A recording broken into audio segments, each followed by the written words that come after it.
an incentive is something that motivates an individual to perform an action. The study of incentive structures is central to the study of all economic activities. Economic analysis, then, of the differences between societies largely amounts to characterizing the differences in incentive structures faced by individuals involved in these collective efforts. Ultimately, incentives aim to provide value for money and contribute to organizational success. Categorizing incentives. Incentives can be classified according to the different ways in which they motivate agents to take a particular course of action. One common and useful taxonomy divides incentives into four broad classes. There is another common usage in which incentive is contrasted with coercion, as when economic moralists contrast incentive-driven work such as entrepreneurship, employment, or volunteering motivated by remunerative, moral, or personal incentives with coerced work such as slavery or serfdom, where work is motivated by the threat or use of violence, pain and/or deprivation.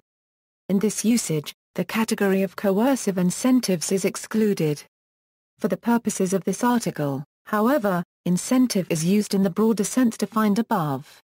Other forms, these categories do not, by any means, exhaust every possible form of incentive that an individual person may have.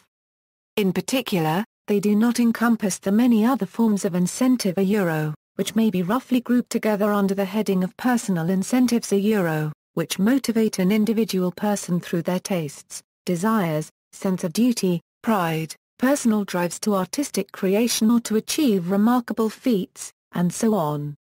The reason for setting these sorts of incentives to one side is not that they are less important to understanding human action after all, social incentive structures can only exist in virtue of the effect that social arrangements have on the motives and actions of individual people.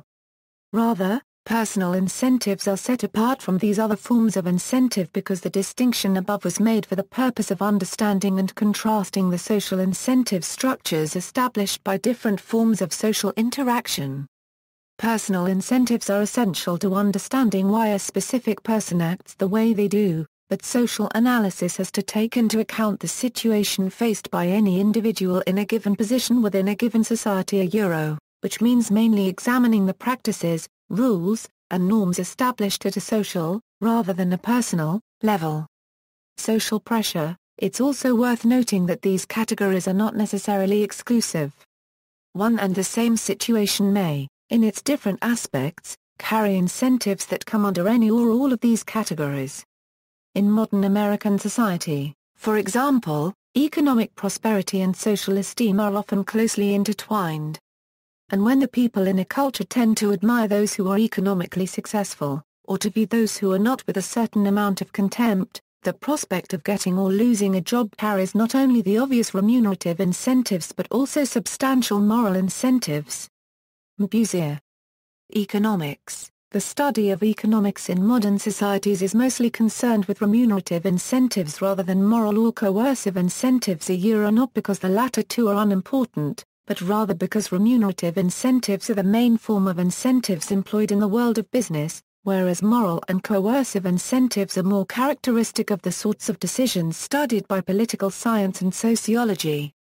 A classic example of the economic analysis of incentive structures is the famous Walrasian chart of supply and demand curves. Economic theory predicts that the market will tend to move towards the equilibrium price because everyone in the market has a remunerative incentive to do so. By lowering a price formerly set above the equilibrium, a firm can attract more customers and make more money. By raising a price formerly set below the equilibrium, a customer is more able to obtain the good or service that she wants in the quantity she desires. A strong incentive is one that accomplishes the stated goal. If the goal is to maximize production, then a strong incentive will be one that encourages workers to produce goods at full capacity. A weak incentive is any incentive below this level. Incentives help people to make the right decision, or the one would like them to make. To accomplish things you want done in economics, you must give the consumer or the producer incentives. Without them they would have no reason to do what you ask. Regulation in the utilities sector. See also performance-based regulation. Incentive-based regulation can be defined as the conscious use of rewards and penalties to encourage good performance in the utility sector. Incentives can be used in several contexts. For example, policymakers in the United States used a quid pro quo incentive when some of the U.S. incumbent local telephone companies were allowed to enter long-distance markets only if they first cooperated in opening their local markets to competition. Incentive regulation is often used to regulate the overall price level of utilities. There are four primary approaches to regulating the overall price level: rate of return regulation, price cap regulation, revenue cap regulation, and benchmarking regulation. With benchmarking, for example, the operator's performance is compared to other operators' performance and penalties or awards are assessed based on the operator's relative performance. For instance, the regulator might identify a number of comparable operators and compare their cost efficiency. The most efficient operators would be rewarded with extra profits and the least efficient operators would be penalized. Because the operators are actually in different markets, it is important to make sure that the operators' situations are similar so that the comparison is valid, and to use statistical techniques to adjust for any quantifiable differences the operators have no control over. Generally, regulators use a combination of these basic forms of regulation. Combining forms of regulation is called hybrid regulation. For example, UK regulators combine elements of rate of return regulation and price cap regulation to create their form of RPI-X regulation. Incentive rates are also prevalent in the utility sector, under any of the utility regulatory frameworks noted. Incentive rates are a vehicle for the utility to induce large commercial or industrial customers to locate or maintain a facility in the utility service territory. The incentive is provided in the form of a discount from the utility's standard tariff rates, terms or conditions. In the U.S., incentive rates are a common component of the utility strategy for supporting the economic development efforts of a particular geographic region or political entity. Problems: incentive structures, however, are notoriously more tricky than they might appear to people who set them up. Human beings are both finite and creative. That means that the people offering incentives are often unable to predict all of the ways that people will respond to them.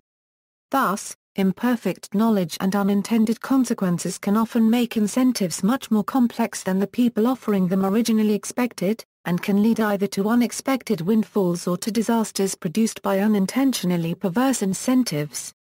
For example, decision-makers in for-profit firms often must decide what incentives they will offer to employees and managers to encourage them to act in ways beneficial to the firm. But many corporate policies, especially of the extreme incentive variant popular during the 1990s, that aim to encourage productivity have, in some cases, led to failures as a result of unintended consequences. For example, stock options were intended to boost CEO productivity by offering a remunerative incentive for CEOs to improve company performance. But CEOs could get profits from rising stock prices either by making sound decisions and reaping the rewards of a long-term price increase, or by fudging or fabricating accounting information to give the illusion of economic success, and reaping profits from the short-term price increase by selling before the truth came out and prices tanked. The perverse incentives created by the availability of option have been blamed for many of the falsified earnings reports and public statements in the late 1990s and early 2000s. Also, there is the trade-off of short-term gains at the expense of long-term gains or even long-term company survival. It is easy to plunder the assets of a previously successful company and show spectacular short-term gains only to have the enterprise collapse after those responsible have gotten their incentives and left the organization or industry. Although long-term incentives could be part of the incentive system, they have been abandoned in the past 20 years. An example of an organization that used long-term incentive programs was Hughes Aircraft and was highly successful until the government forced its divestiture from the Howard Hughes Medical Institute. Recently there has been movement on adopting the Benefit Corporation or B Corporation as a way to change the trend away from short-term financial incentives to long-term financial and non-financial incentives.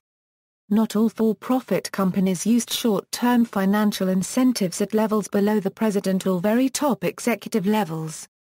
The trend to move financial incentives down the organization hierarchy started in the 1980s as a way to boost what was considered low productivity. Prior to that time, the incentives were associated more with customer satisfaction and producing high-quality products.